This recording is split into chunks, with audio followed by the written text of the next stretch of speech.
Step aboard the CSS Hawking, where cutting-edge science collides with the unknown. When a team of researchers encounters a mysterious anomaly on the edge of a distant star system, what begins as a routine survey evolves into a gripping journey across the boundaries of science, ethics, and first contact. Join astrophysicist Dr. Amara Osei, security officer Raj Kapoor, and an unforgettable cast of allies, both human and alien, as they confront the nature of reality, the burden of leadership, and the cost of discovery. If you enjoy high-stakes science fiction, interdimensional mysteries, and characters with courage and depth, this story is for you. Tune in, subscribe, and get ready to explore. The Hyperspace Anomaly investigation, only on the Narrative Core channel.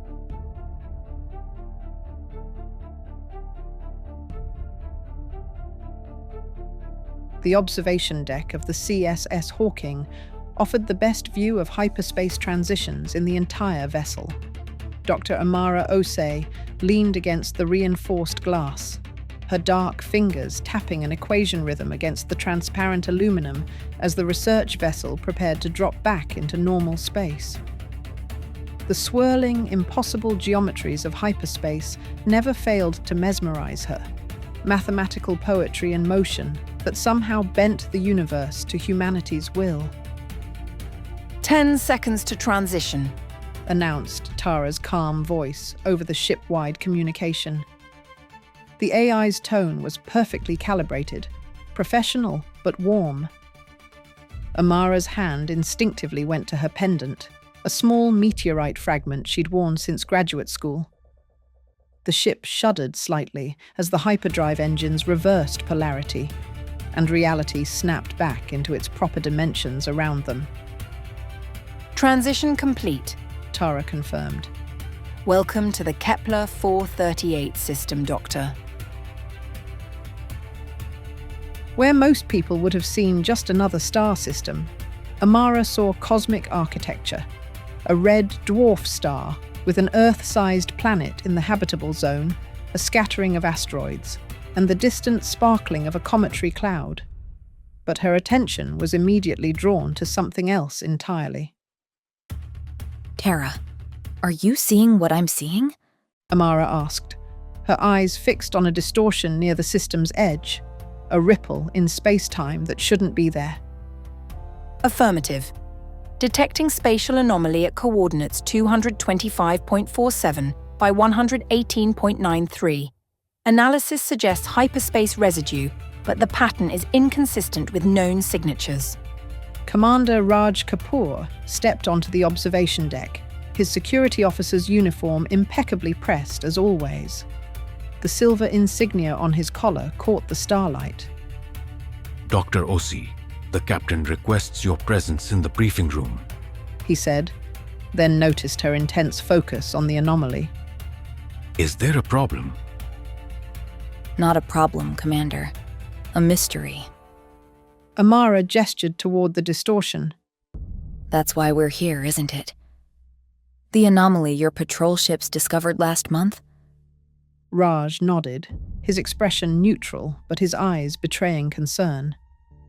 Yes, but it's grown since the initial report. Nearly doubled in size. The briefing room was already occupied when they arrived. Captain Thorne, a weathered veteran of the Space Force with more grey in her hair than brown, stood at the head of the table. Beside her, the translucent form of Tara hovered a few inches above a holoprojector, data streams flowing through her simulated body. At the far end of the table sat Zikatark, their cephalopod-like form shifting from a calm blue to an interested purple as Amara and Raj entered. Their tentacles made delicate adjustments to the translator device at their throat. Your timing is excellent, Zikatark's device translated, the words carrying the melodic cadence distinctive of their species. I was just discussing the anomaly's unusual communication properties. Captain Thorne nodded to Amara. Dr.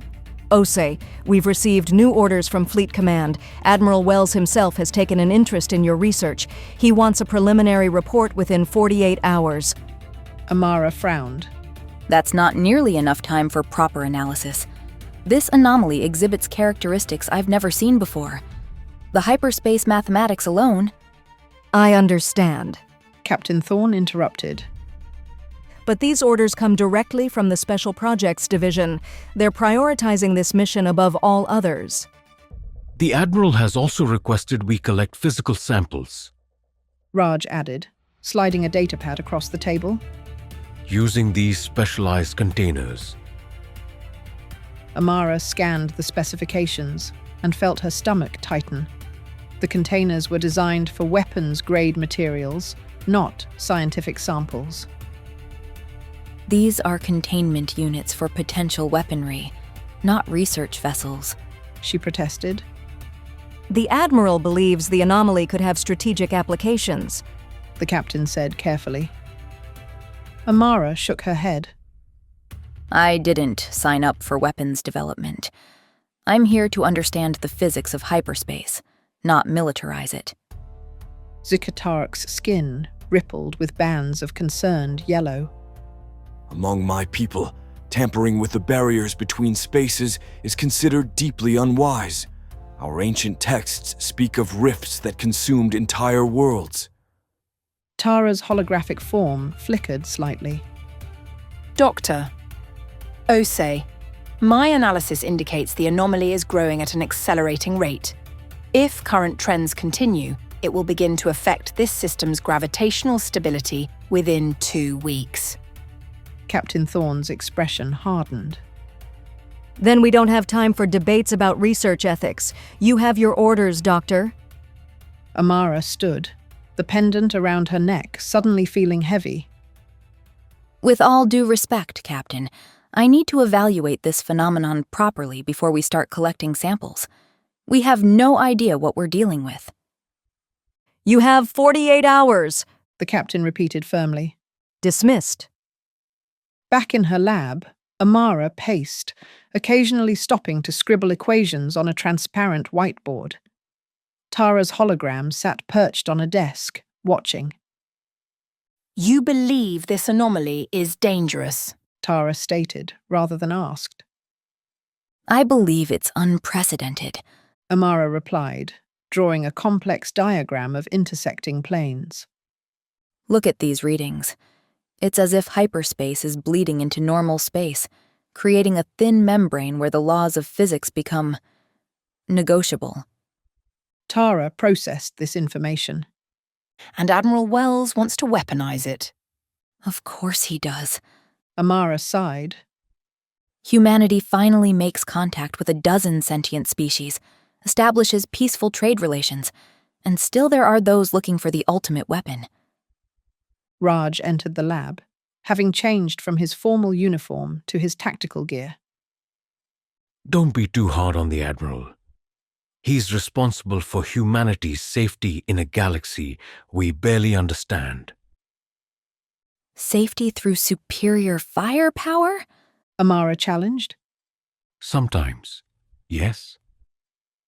Raj's expression remained neutral. Not every species we meet will be as diplomatic as the Cephalarians. Zukatark slid into the lab, their environment suit glistening with moisture. I have intercepted some unusual signals emanating from the anomaly. They contain patterns reminiscent of artificial communication. This caught Amara's attention immediately. You're saying something is communicating through the anomaly? Or the anomaly itself is communicating. Zukatark suggested, their skin pulsing with excited patterns. Amara turned to Raj. I need more time. If there's intelligence associated with this phenomenon, rushing in with sample collectors could be catastrophic. Raj hesitated, then nodded. I'll speak with the captain, but I make no promises. In the meantime, I suggest you prepare for the sample collection mission. After he left, Amara slumped into her chair. Fine. We'll play it their way. For now. Tara's hologram flickered thoughtfully. Dr. Osei, I'm detecting an encrypted communication channel being opened from this ship to fleet headquarters. That's not unusual. Amara said, turning back to her equations. What is unusual is that it's being routed through 3 different relay stations to mask its origin, and it's using a protocol reserved for Special Projects Division. Amara and Zikatark exchanged concerned looks.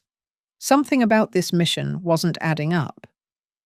The next morning found Amara in the ship's small shuttle bay, preparing a specialized research drone for launch. Her fingers flew over the control panel as she programmed the device to collect data on the anomaly from a safe distance. You should get some rest. Raj said as he entered, carrying 2 cups of steaming tea.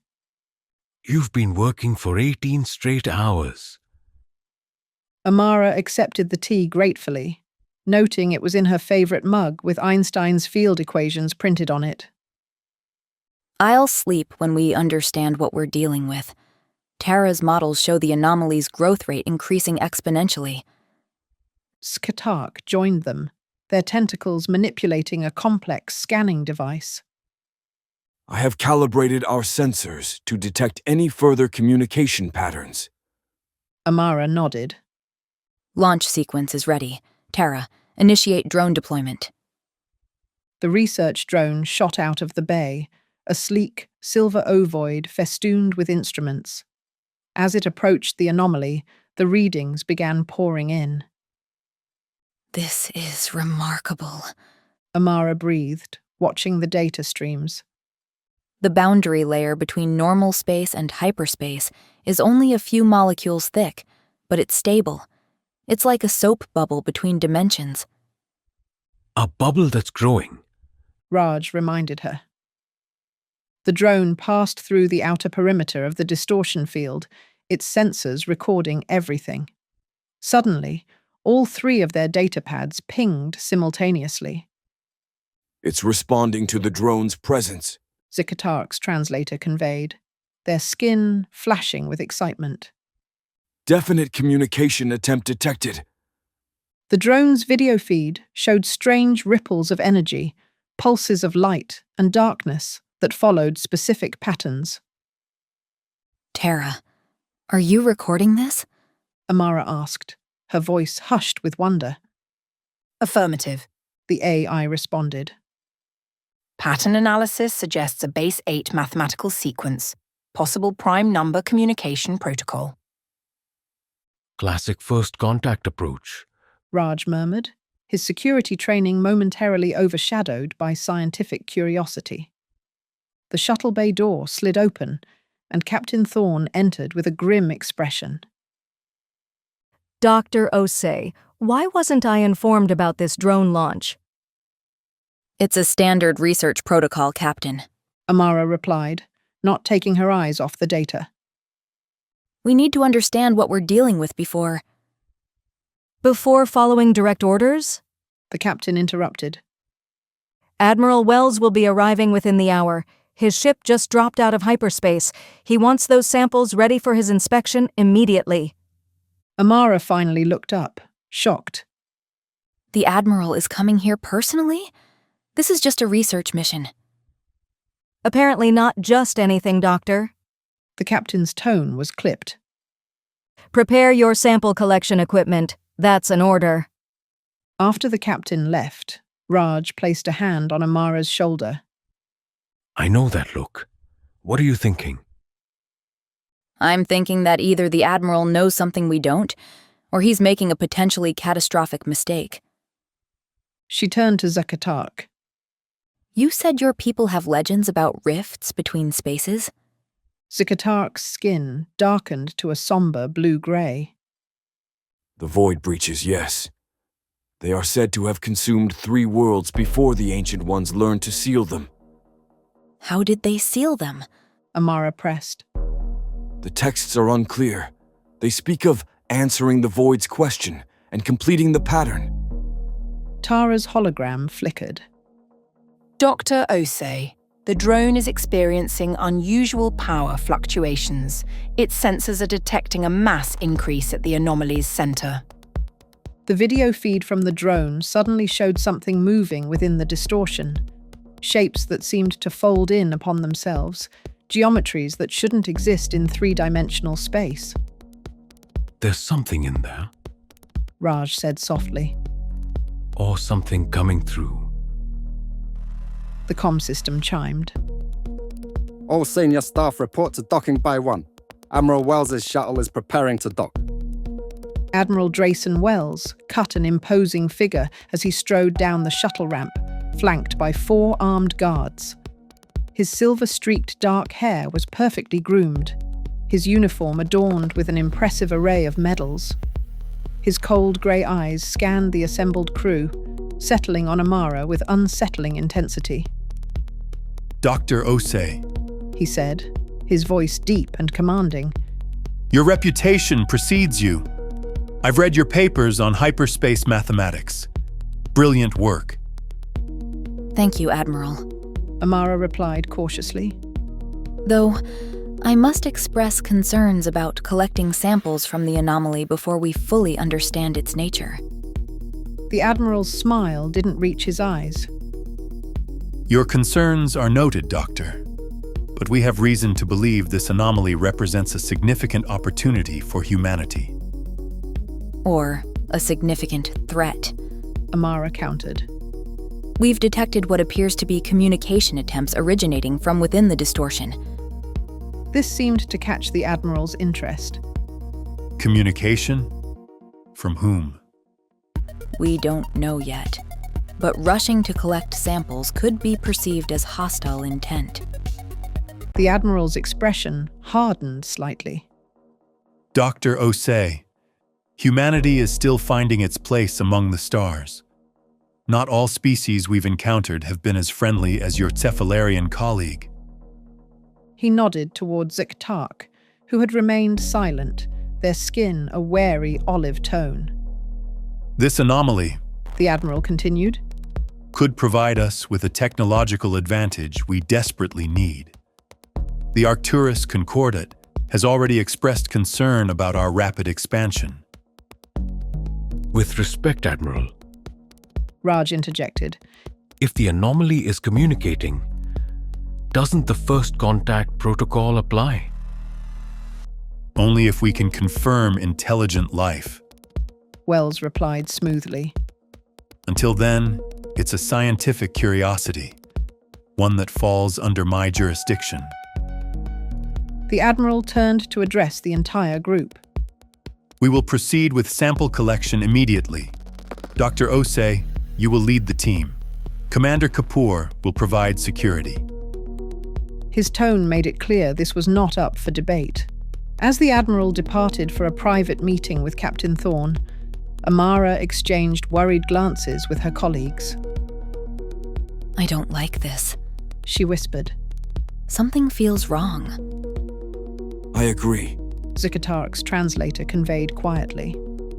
The Admiral's aura resonates with determination, but also deception.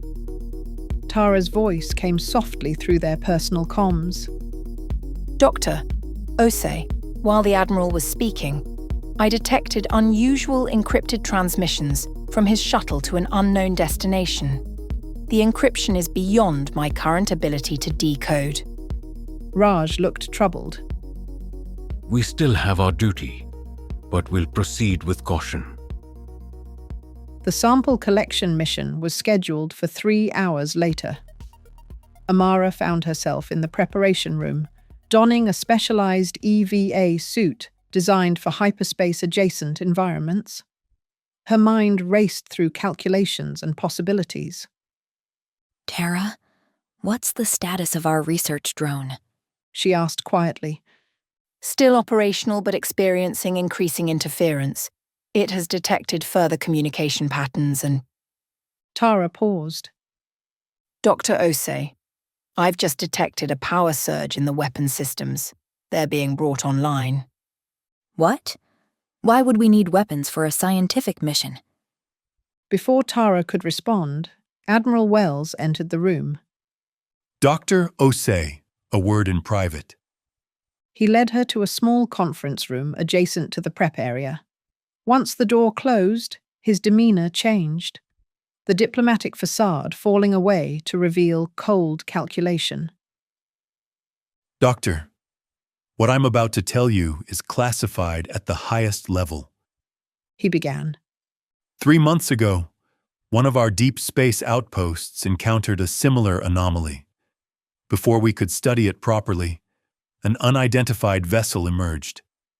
It destroyed the outpost before disappearing back into the distortion.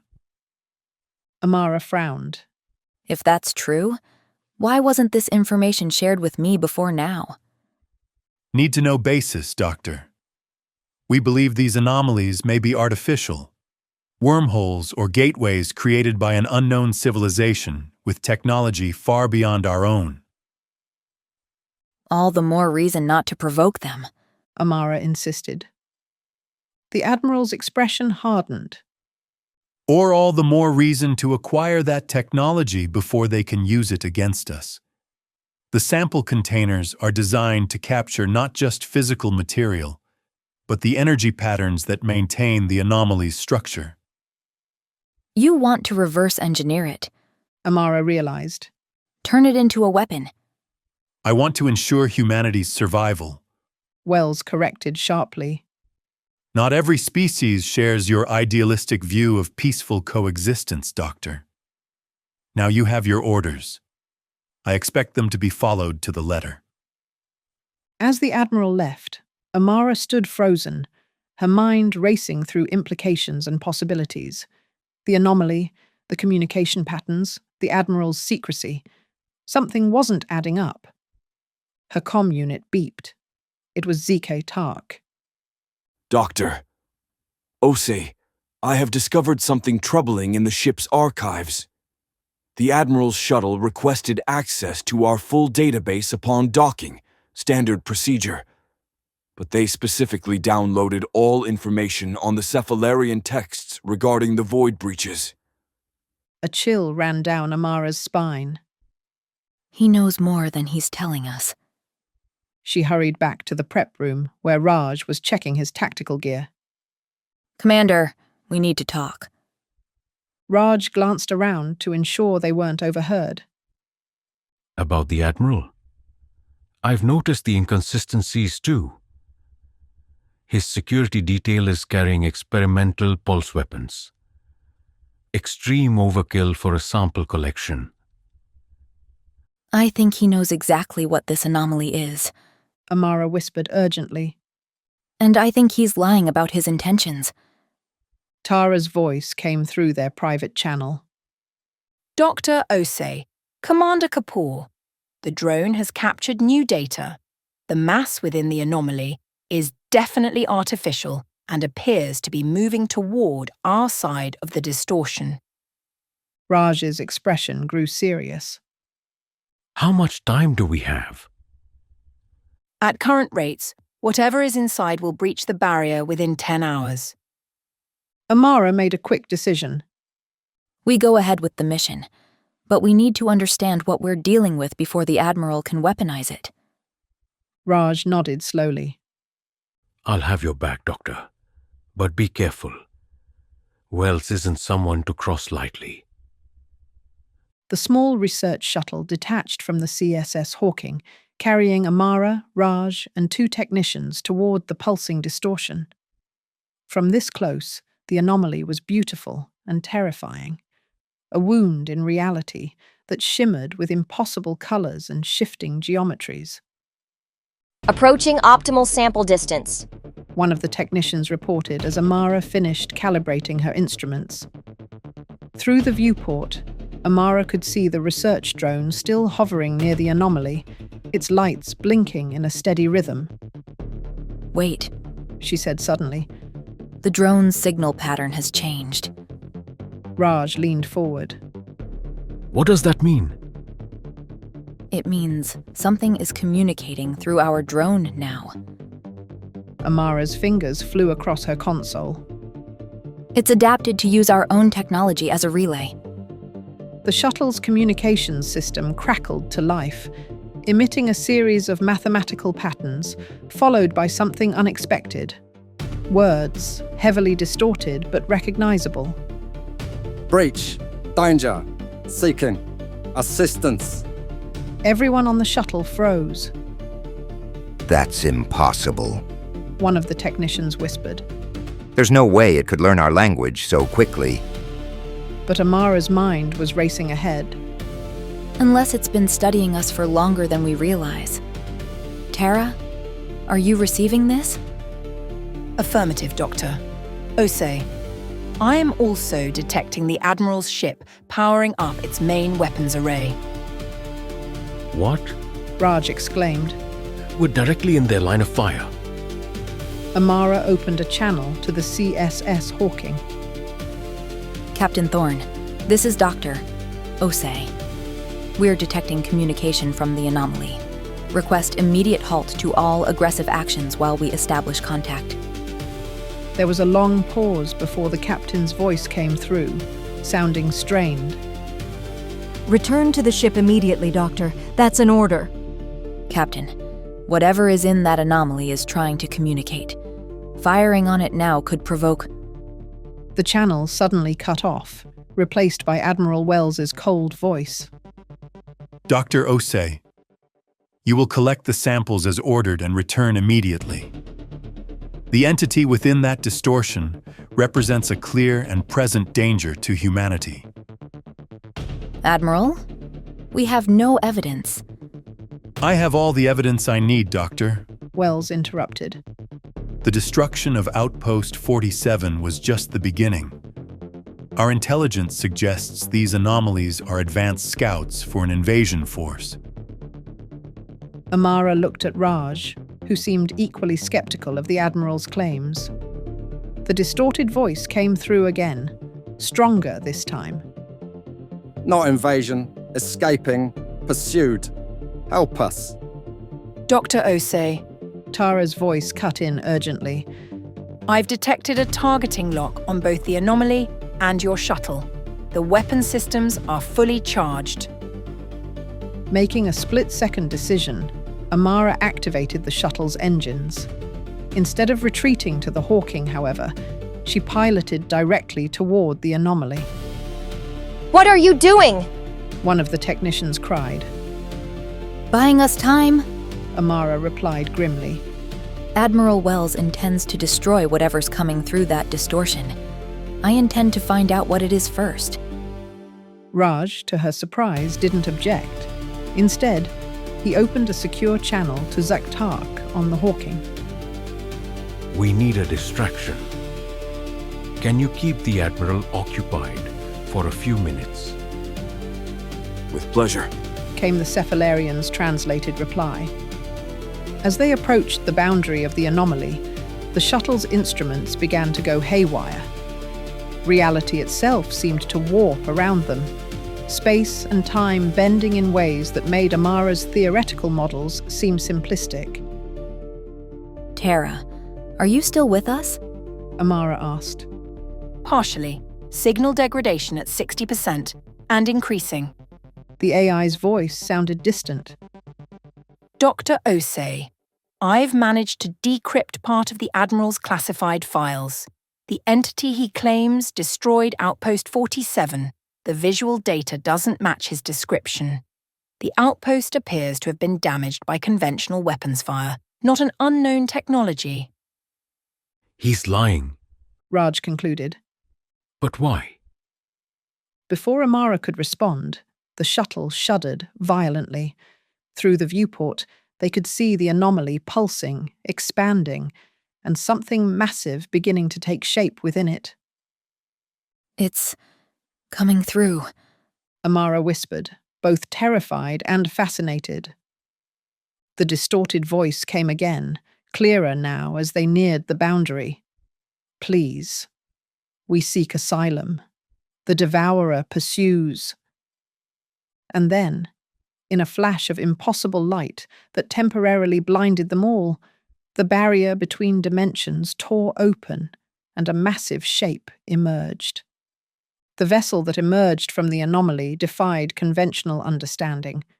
It resembled a massive crystalline structure, with geometric patterns that seemed to fold in on themselves in ways that human minds weren't equipped to process.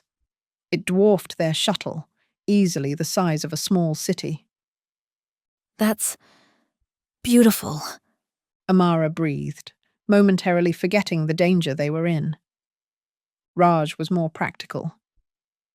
And the Admiral is about to fire on it. We need to establish communication now. Amara quickly adjusted the shuttle's communication array, boosting the signal strength. Unidentified vessel. This is Dr. Amara Osei of Earth. We receive your request for asylum. Can you understand me? For a moment, there was silence. Then the vessel pulsed with internal lights, and a clearer voice came through. Understanding? Yes. Gratitude. We are the Tessarians, fleeing, catastrophe, dimensional, hunters, follow. Suddenly, their shuttle comm crackled with the captain's urgent voice. Dr. Osei, return to the Hawking immediately. The Admiral has ordered us to fire on the anomaly and that vessel. He's claiming planetary security protocol. Captain, they're refugees. Amara protested. They're asking for asylum. It doesn't matter. He's taken control of our weapons systems. You have 2 minutes to clear the target zone. Amara turned to Raj. We can't let this happen. Raj nodded grimly. Tara, can you interface with the Tessarians' vessel? We need to warn them. Attempting connection. Tara replied, her voice fading in and out as the anomaly's interference increased. Unusual architecture, but I believe I've found a compatible information exchange protocol. The massive crystalline ship pulsed again, this time in a pattern that matched the lights on their shuttle's console. They're synchronizing with us. Amara realized. Tara, tell them they're in danger. The Admiral intends to destroy them. As Tara transmitted the warning, the anomaly behind the Tessarian vessel began to pulse more violently, expanding and contracting in an unstable rhythm. Something else is coming through, Raj warned, checking the shuttle's sensors. The Tessarian's message came through with new urgency. The Devourer approaches. Your weapons ineffective. Must close breach immediately. The CSS Hawking's weapons systems came online, energy readings spiking as the main cannon prepared to fire. Amara, Zukatark's voice came through their comm, sounding strained. The Admiral has locked me in the laboratory. He claims the Tessarians destroyed 6 of our outposts. But I accessed the classified files through Tara. It's not true. Those outposts show signs of human weapons fire. The pieces suddenly clicked into place for Amara. He's been destroying our own outposts and blaming it on alien aggression to justify building up our military presence. Raj's expression darkened. Creating an enemy where none exists. It's an old tactic. The shuttle's proximity alarms blared as energy began to build within the Hawking's main cannon. We need to stop that weapon from firing, Amara said urgently. Then to Tara. Can you relay a message to all personnel on the Hawking? They need to know what the Admiral is really doing. Attempting broadcast. Tara replied. But the Admiral has locked down communication systems. The Tessarian vessel suddenly emitted a pulse of energy that washed over their shuttle. Their instruments momentarily went dead, then came back online with new information streams. They're enhancing our systems, Amara realized, watching the data flow across her screen. They're giving us access to their technology. Dr. Osei, The Tessarian voice came clearer now. we have temporarily strengthened your craft. The dimensional breach must be sealed before the Devourer emerges. It hunts us across all realities. Through the viewport, they could see the anomaly widening, the fabric of space-time stretching to its breaking point. Within the distortion, something dark and immense was taking shape. something that seemed to consume light rather than reflect it. The Devourer. Raj whispered. Amara made a split-second decision. Tara, use the Tessarian enhancements to override the Hawking's weapons controls. Redirect the cannon to target the anomaly itself, not the Tessarian ship. This action violates multiple protocols, Tara warned. So does firing on refugees seeking asylum. Amara countered. Do it! As Tara worked to hack their own ship's systems, the Tessarian vessel moved to position itself between their shuttle and the widening breach. It was a protective gesture that didn't go unnoticed by anyone aboard. They're shielding us, Raj said softly.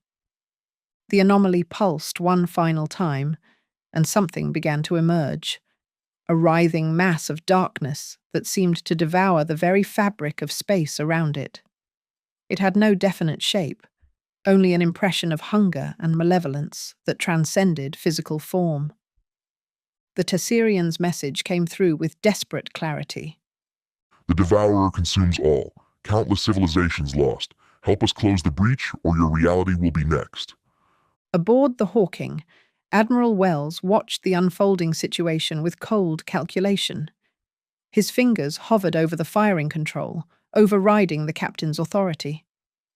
Sir, one of his officers said hesitantly, the alien vessel appears to be protecting our shuttle. It's a trick. Wells replied dismissively. These creatures destroyed our outposts. They're hostile invaders, and I will not allow them to gain a foothold in our space. Captain Thorne stood rigid beside him. Admiral, Dr. Osei is reporting they're refugees fleeing from something else, something that's coming through that breach right now. Wells's expression didn't change. All the more reason to close that breach, with extreme prejudice. Prepare to fire. Back on the shuttle, Amara watched in horror as the Hawking's main cannon aligned with both the Tessarian vessel and the breach behind it. Tara, we're out of time, she shouted. I've gained partial access, the AI reported.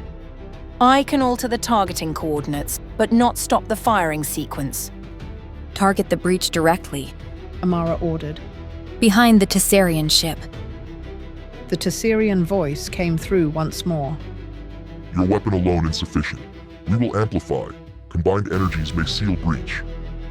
Raj looked at Amara, understanding dawning on his face.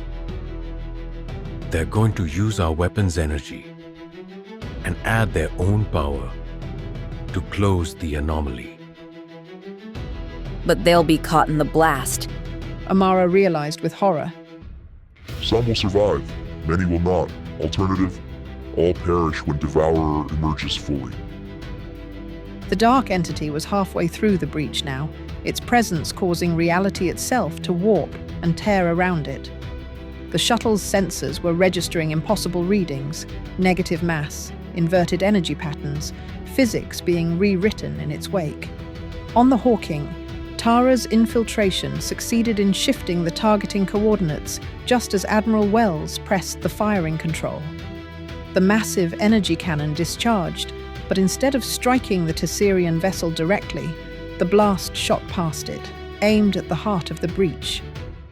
At the same moment, the Tessarian ship emitted a pulse of energy that intersected with the Hawking's weapon beam. The combined energies twisted together, amplifying and transforming into something new, a spear of light that struck the dimensional tear precisely where the dark entity was emerging. The resulting explosion was like nothing Amara had ever witnessed. Space itself seemed to fold and unfold, light bending in impossible ways as the breach began to collapse. The Tessarian vessel shuddered violently, parts of its crystalline structure fracturing under the strain. Inside the shuttle, alarms blared as systems overloaded. Brace for impact, Raj shouted, securing himself in his seat. The shockwave hit them with tremendous force, sending the shuttle spinning away from the collapsing anomaly. Through the viewport, Amara caught a final glimpse of the Devourer being pulled back into the closing breach, its darkness writhing in what could only be described as rage. The Tessarian ship had positioned itself directly in the path of the closing breach, using its own mass to help seal the tear.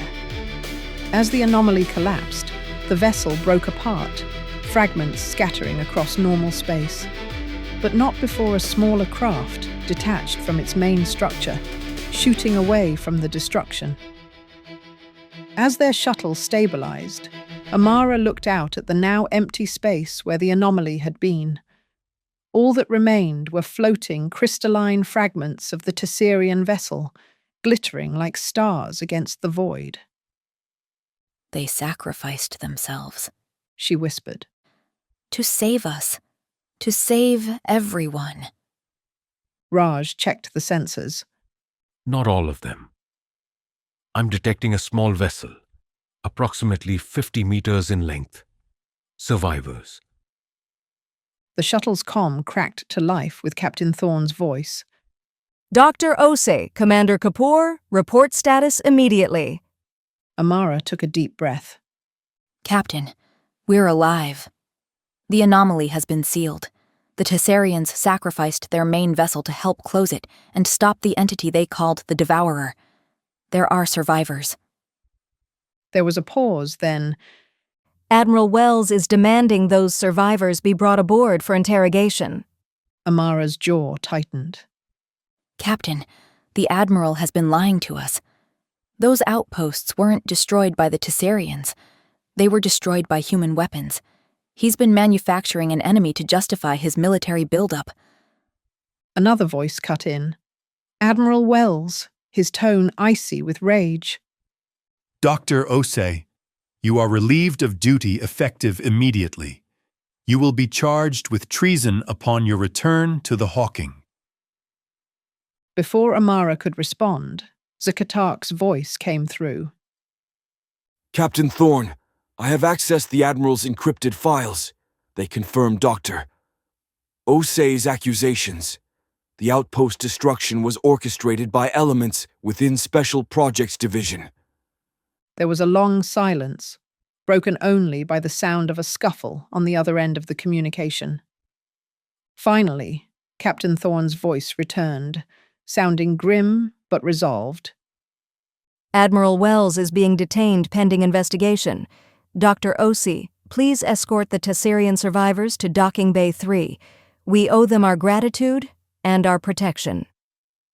As Amara piloted the shuttle toward the small Tessarian craft, she felt a profound sense of both relief and sadness.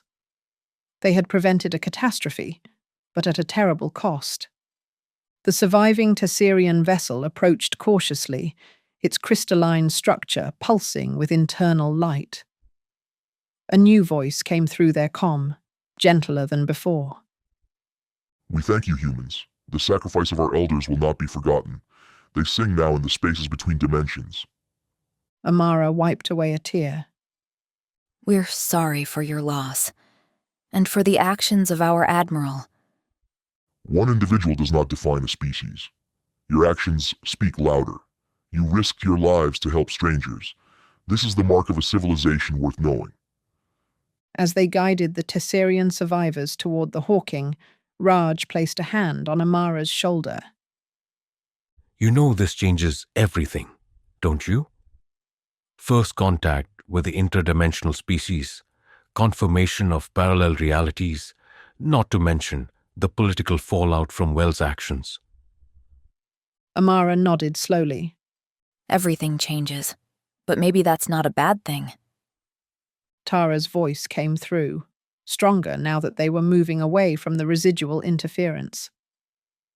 Dr. Osei, I've completed my analysis of the data we collected. The Tessarian's dimensional technology operates on principles that align with your theoretical models. Your equations were correct. Despite everything, Amara smiled. Sometimes, even in the darkest moments, there was still room for scientific validation. The return to the CSS Hawking was tense.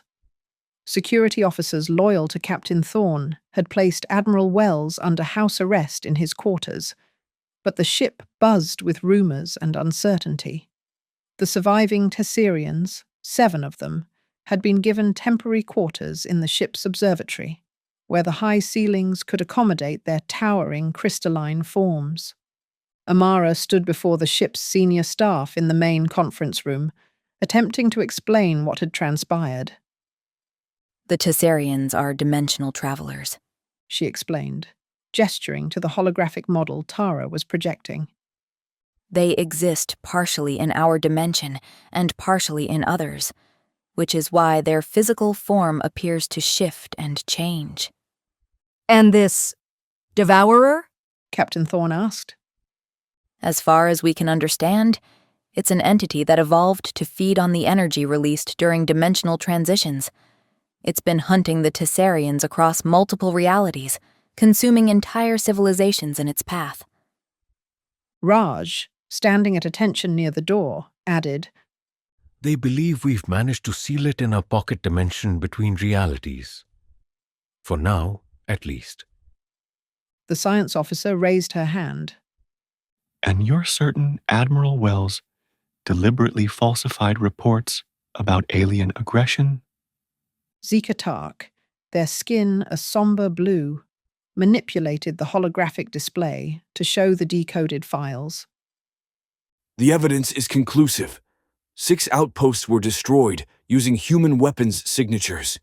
The Admiral then classified the incidents and blamed unknown alien hostiles. But why? Asked the ship's executive officer. What could he possibly gain? Power, Amara said simply. Control over humanity's expansion into space. Fear is a powerful motivator.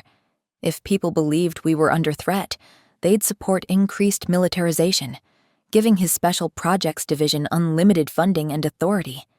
Captain Thorne's expression was grim. I've reported this to Fleet Command. They're sending the CSS Einstein to rendezvous with us and take the Admiral into custody. In the meantime, our priority is the Tessarian survivors and establishing formal diplomatic relations. After the briefing, Amara made her way to the observatory where the Tessarians were staying. The space had been modified to accommodate their unique physiological needs, with specialized lighting that mimicked the spectrum of their home dimension. The lead Tessarian, who had introduced itself as Luminarch Vexila, turned as Amara entered. Its crystalline body refracted light in ways that created an almost halo effect. Dr. Osei, It greeted her, its voice resonating through a translator device Zikatark had helped design. your mind patterns show distress. You blame yourself for the loss of our elders. Amara nodded, surprised at how easily the Tessarians could read human emotions. If we had recognized your communication attempt sooner, if we'd understood what was happening. The past exists in all dimensions simultaneously. Vexila replied. To dwell there is to lose sight of the future, which exists as potential rather than fact. Our elders chose their path knowing the consequences. They sing now in the spaces between worlds. I still don't fully understand your physiology or how you perceive reality, Amara admitted. Vexila's form shifted, crystals realigning to create what seemed to be a gesture of acknowledgement. Just as we struggle to comprehend your linear experience of time and 3-dimensional limitations, but understanding will come. It is why we sought your reality specifically. This caught Amara by surprise. You chose to come here? To our dimension? We observed many potential refuge dimensions. Yours showed the greatest probability for compassionate response. Our calculations were correct. You and your companions risked everything to help strangers. The conversation was interrupted as Raj entered the observatory, his expression serious. Dr. Osei, we have a situation. Admiral Wells has managed to send an encrypted message to his supporters before we cut off his communications. A special projects division vessel is en route, and they're not responding to Captain Thorne's hails. Amara's heart sank. They're coming for the Tessarians. And for the evidence against the Admiral, Raj confirmed. We have approximately 12 hours before they intercept us. Vexila's crystalline form pulsed with what Amara had learned to recognize as concern. If we are the cause of conflict among your people, perhaps we should depart. No, Amara said firmly. You came seeking asylum, and that's what you'll get. Humanity needs to learn there are consequences to actions like the Admiral's. Besides, you've lost enough already.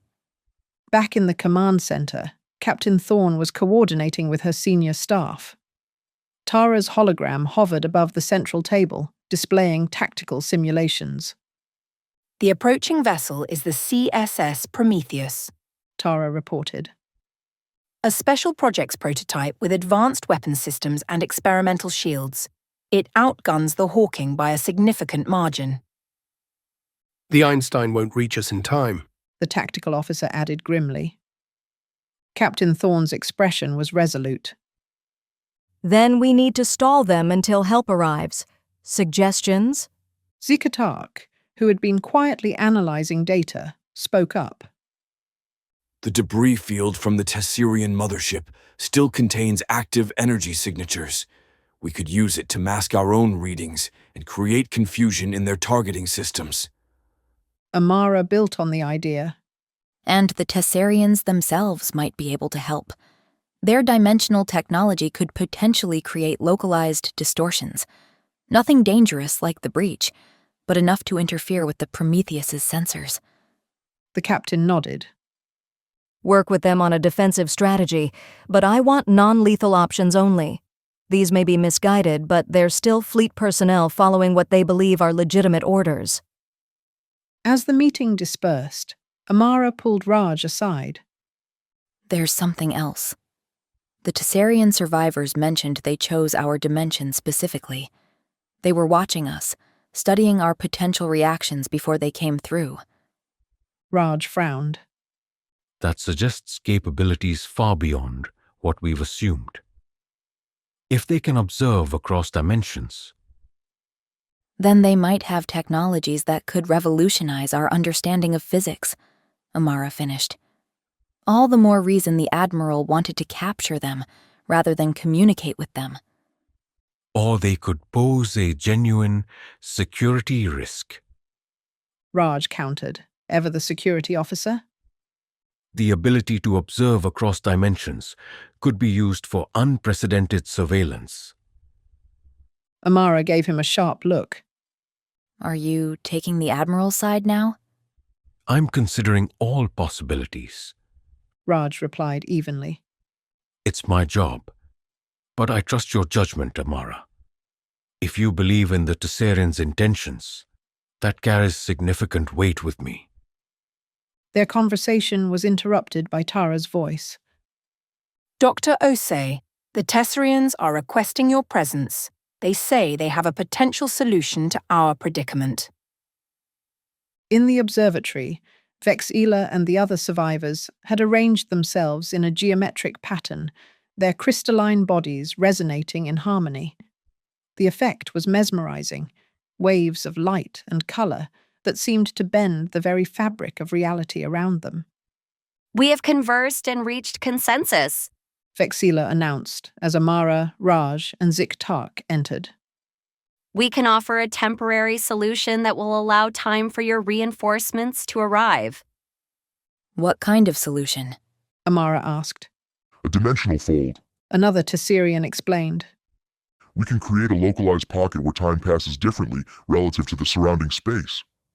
Zikatark's skin rippled with excitement. A relative time dilation field. Such technology is theoretical even among the most advanced cephalarian scientists. For us, it is elementary application of dimensional physics, Vexila replied. We cannot maintain it for long with our limited numbers, but it should provide the additional time you require. Raj looked skeptical. You're suggesting we create a bubble where time moves slower for us than for the approaching ship. Precisely. Vexila confirmed. From the perspective of the Prometheus, your vessel will appear to be moving at reduced speed, giving the impression that you are farther away than you actually are. But we'll experience time normally? Amara asked, fascinated by the implications. Your subjective experience will be unchanged. The effect occurs at the boundary between normal space and our created pocket. Captain Thorne authorized the plan after a brief consultation with her science team. The Tesserians moved to key points throughout the ship, positioning themselves where they could establish the necessary dimensional resonance. In the hours that followed, Amara worked closely with Vexila to monitor the effect. Fascinated by the mathematical principles underlying the dimensional technology, Tara assisted, her processors handling the complex calculations that would have taken human mathematicians weeks to complete.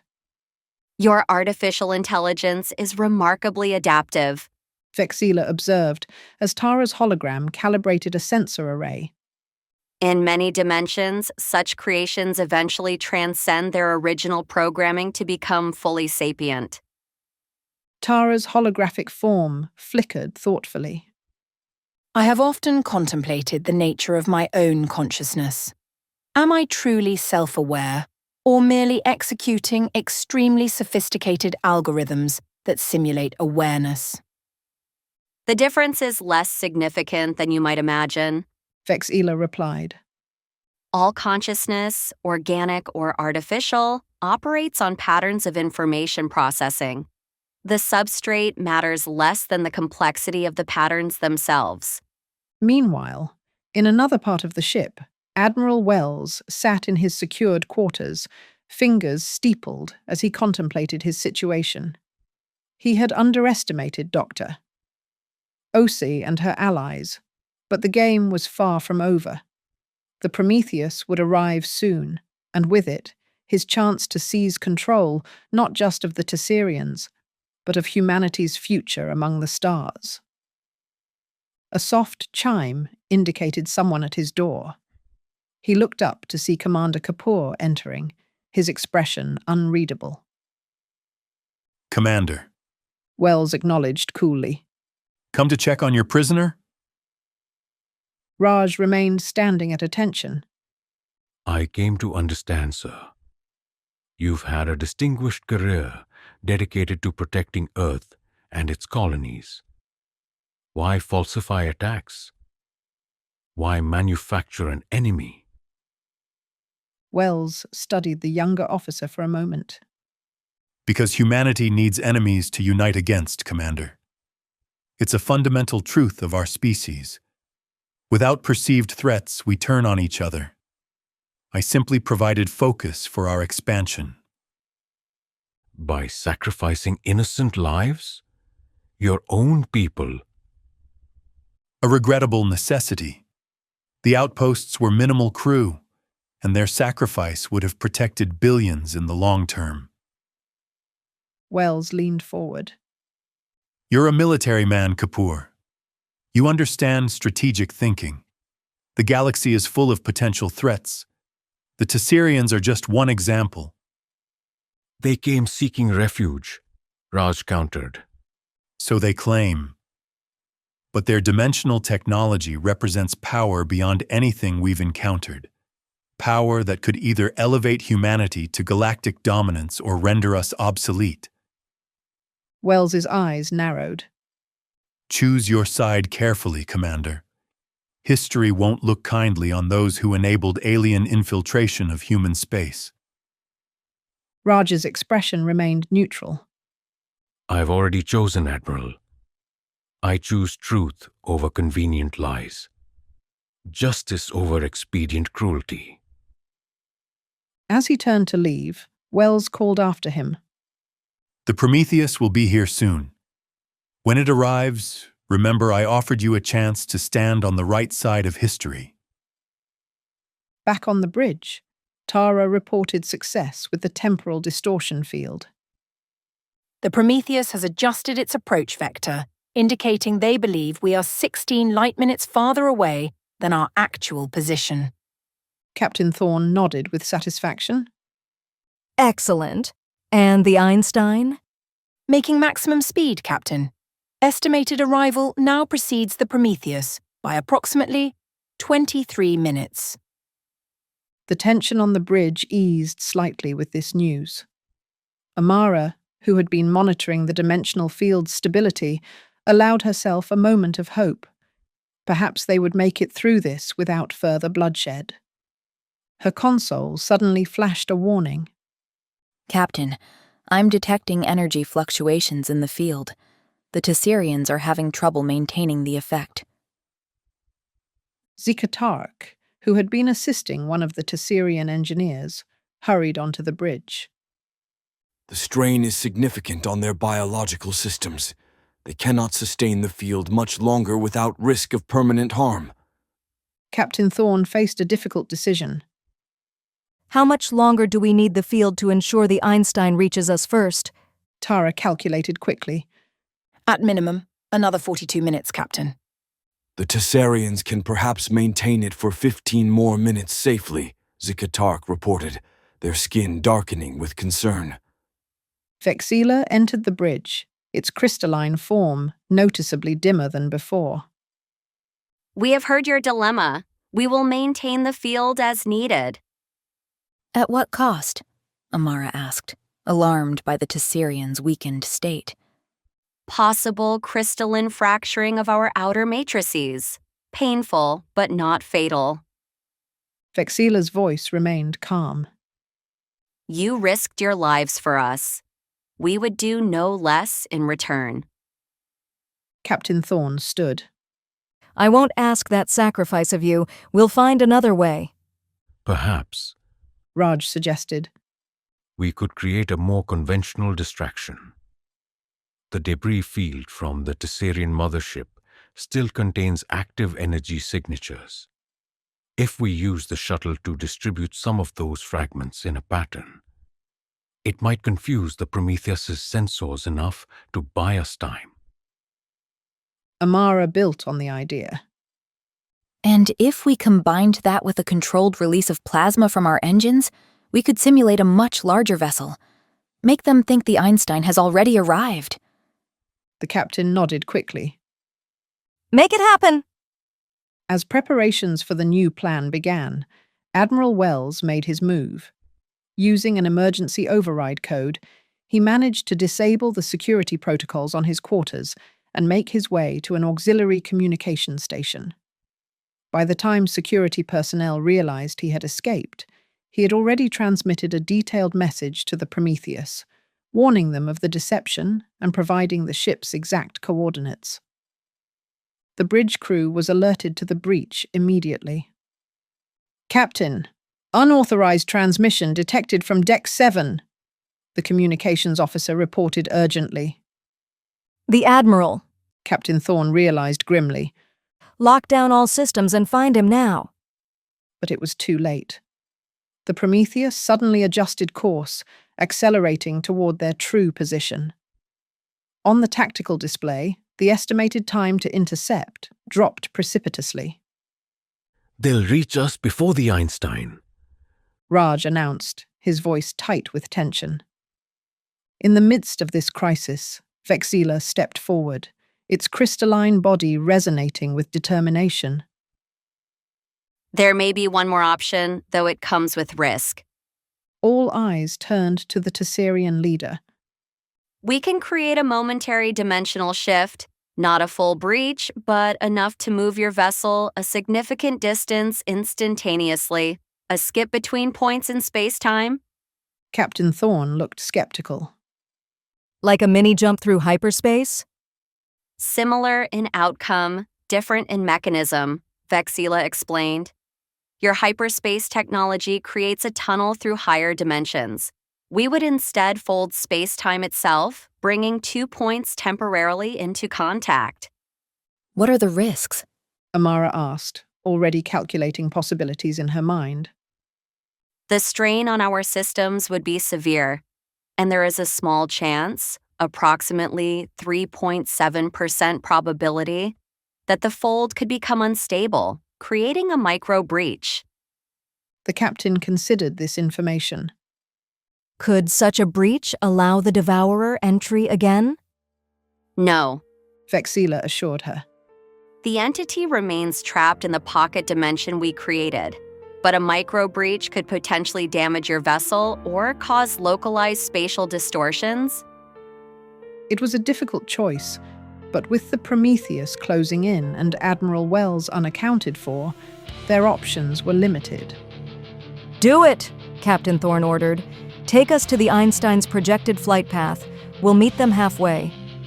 The Tessarians spread throughout the ship, positioning themselves at key structural points. Amara worked with Tara to calculate the precise coordinates for the spatial fold, while Raj organized security teams to locate the Admiral. As preparations neared completion, Admiral Wells was cornered in engineering, holding 2 technicians hostage. Raj approached the standoff cautiously. It's over, Admiral, he called. The evidence against you has already been transmitted to Fleet Command. Wells's face was a mask of cold determination. It's not over until I say it's over, Commander. The Prometheus will be here any minute.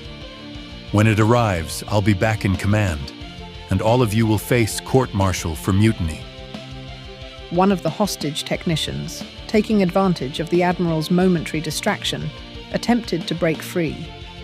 In the ensuing struggle, Wells's sidearm discharged, the energy blast striking a nearby cooling conduit. Superheated plasma erupted into the compartment. Raj didn't hesitate. He rushed forward, tackling both technicians out of harm's way as the plasma jet engulfed the area where they had been standing. The Admiral, caught in the blast, screamed in agony. Emergency force fields activated, containing the breach, but the damage was done. Medical teams rushed to the scene, but despite their efforts, Admiral Wells succumbed to his injuries within minutes. On the bridge, Captain Thorne received the news with grim acceptance. A waste of a brilliant career, she remarked quietly. Commence the dimensional fold. Let's end this. The Tessarians began the process, their crystalline bodies resonating with energy that defied conventional physics. Throughout the ship, reality itself seemed to waver, colors bending and shifting as space-time folded around them.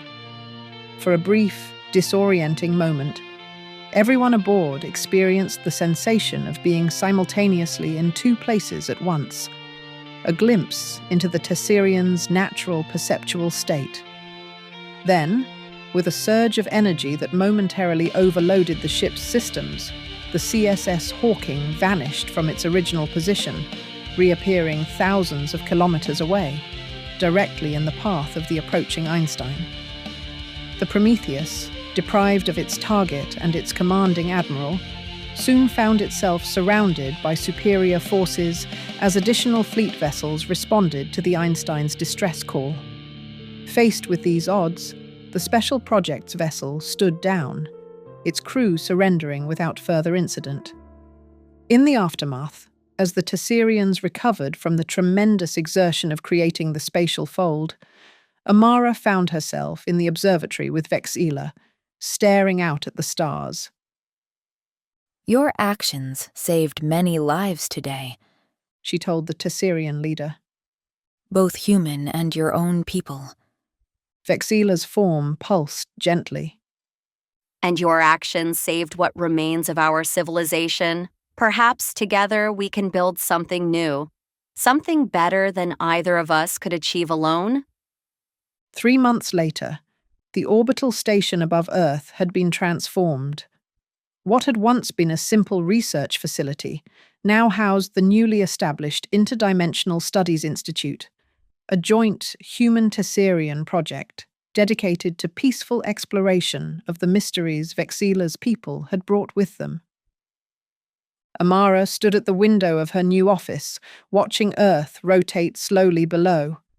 Her promotion to Director of Research had come with the support of both Fleet Command and the Tesserian Conclave, a position that would have been unimaginable before the crisis. A soft chime announced a visitor. She turned to see Raj entering, now wearing the insignia of the newly formed Diplomatic Security Corps. Commander Kapoor. She greeted him with a smile. Or should I say, Major Kapoor now. Raj nodded, a hint of embarrassment at the recognition. Still getting used to the promotion. How are things at the Institute? Overwhelming, exhilarating, and absolutely worth it, Amara replied. The Tesserians have begun teaching us the fundamentals of dimensional physics. It's like being a first-year student again, having to unlearn half of what I thought I knew. Raj chuckled. Humility is good for the scientific mind, or so I'm told. What brings you to the station? Amara asked, gesturing for him to take a seat. Official business, actually. The incident has prompted a complete restructuring of how we approach first contact scenarios. Fleet Command is establishing a new protocol, and they want your input. Amara raised an eyebrow. My input? I thought I was considered something of a troublemaker after everything that happened. A troublemaker who was proven right. Raj pointed out. Besides, who better to help design first contact protocols than someone who's actually experienced it under crisis conditions? Their conversation was interrupted as Tara's hologram materialized beside them. The AI had received significant upgrades since the incident, her form now more detailed, and her processing capabilities expanded through Tesserian enhancements. Dr. Osei, Major Kapoor, Vexila, and the Conclave are ready for the demonstration in Lab 7. They made their way through the station, passing human scientists working alongside Tesserians in an atmosphere of collaborative discovery. In one laboratory, Skatark was engaged in animated conversation with a Tesserian linguist, their tentacles moving in expressive patterns as they discussed translating multidimensional concepts into linear languages. Lab 7 was the largest facility on the station, specially designed to contain the experimental dimensional technology the Tesserians had agreed to share. Vexila greeted them as they entered, its crystalline form now healthier and more vibrant after months of recovery. Dr. Osei, Major Kapoor, we are prepared to demonstrate the first controlled dimensional viewer, the Tesserian announced with evident pride. The device in the center of the lab resembled nothing in human technology, a complex arrangement of crystalline structures surrounding a spherical void. As power flowed into it, the void began to shimmer with impossible colors. This will allow us to safely observe other dimensions without creating breaches, Vexila explained. A window rather than a door. Amara approached the device with professional curiosity and personal awe. The applications for scientific research are staggering. As are the security implications, Raj added, though his tone was thoughtful rather than suspicious. We understand your concerns, Vexila acknowledged. Which is why we've agreed that all dimensional viewing technology will be jointly operated, with strict controls and transparency on both sides. The demonstration proceeded, the viewer activating to reveal glimpses of alternate realities, some subtly different from their own, others wildly divergent. In one, Earth appeared covered in vast city structures that extended into orbit. In another, the planet seemed untouched by technology, with vast wilderness preserves where cities should have been. Each dimension represents a different path of development, Vexila explained. Different choices, different histories. As the demonstration concluded, Captain Thorne, now Admiral Thorne, joined them, having arrived on the station for an official inspection. Impressive technology, she commented. And a remarkable testament to what can be achieved through cooperation rather than conquest. Later, in the station's communal dining area, designed to accommodate both human and Tesserian dietary needs, the group gathered for a more informal discussion. Zikatark had prepared a special meal combining culinary traditions from Earth, Cephalaria, and the Tesserian's home dimension, an interspecies fusion that symbolized their new alliance. I received word from Fleet Command today, Admiral Thorne announced as they ate. The investigation into Special Projects Division has been completed. 17 officers have been removed from service, and the division itself has been disbanded. In its place, they're establishing something called the Cooperative Studies Initiative. A more diplomatic approach, Raj noted with approval. With you three as founding members, the Admiral added, nodding to Amara, Raj, and Zikatark, if you're willing to accept the appointments. Amara exchanged glances with her friends, a sense of possibility opening before them. I think we might be persuaded, she said with a smile. As the evening wound down, Amara found herself once more at the observation window, Vexila beside her. Earth shone blue and white below them, while the dimensional viewer in Lab 7 had shown them countless variations of that same world, some thriving, some struggling, some lost entirely. Do you ever regret choosing our dimension? She asked the Tesserian. With everything that happened, all those you lost. Vexila's crystalline form shifted in what Amara had come to recognize as their equivalent of contemplation. In the infinity of possible worlds, we chose the one where a scientist would risk everything to protect strangers from another dimension, where compassion would ultimately triumph over fear. Its form brightened slightly. No, Dr. Osei, we do not regret our choice. As they stood together, watching Earth turn beneath them, Amara reflected on how much had changed in such a short time. The universe had suddenly become both vaster and more connected than humanity had ever imagined, and they were just beginning to explore it. Tara's hologram appeared beside them, her expression thoughtful. Dr. Osei, I've been analyzing the dimensional viewing data. There's something you should see. In Lab 7, Tara directed the viewer toward a specific set of coordinates. The image that formed showed a dimension remarkably similar to their own, with one critical difference. In that reality, the Devourer had fully emerged, its darkness spreading across entire star systems. This is what would have happened, Tara explained quietly. Swing. If the breach hadn't been sealed. Amara felt a chill run through her. Can it reach us from there? No, Vexila assured her. That reality is now permanently divergent from our own, but it serves as a reminder of what cooperation between our peoples achieved. As they shut down the viewer, Raj joined them, having concluded his meeting with Admiral Thorne. Plans for the Cooperative Studies Initiative are moving forward. We'll be establishing similar joint research centers on 3 other worlds within the year. Amara nodded with satisfaction. From one small ship trying to understand a hyperspace anomaly to a multi-world research initiative. Not bad for a few months' work. Zikatark entered, their skin patterned with excited purple swirls. I have just received word from the Cephalarian High Council. They have voted unanimously to join the initiative as well. 3 species working together to explore the dimensional sciences. As they celebrated this news, Amara's thoughts turned to the future, not just of humanity, but of this unprecedented alliance they were building. The universe had shown them both terrible dangers and incredible wonders.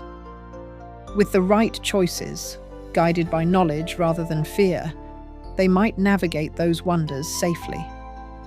The hyperspace anomaly that had brought them all together was long gone, sealed away with the threat it contained. But its legacy lived on in the bridges they were building, bridges between worlds, between dimensions, and between species, once separated by the vast gulfs of space and understanding. In her pocket, Amara still carried the small meteorite that had been her lucky charm through years of research. She took it out now, looking at its unremarkable surface with newfound appreciation for how even the smallest things could connect distant worlds. To new frontiers and to finding our way among the stars, together.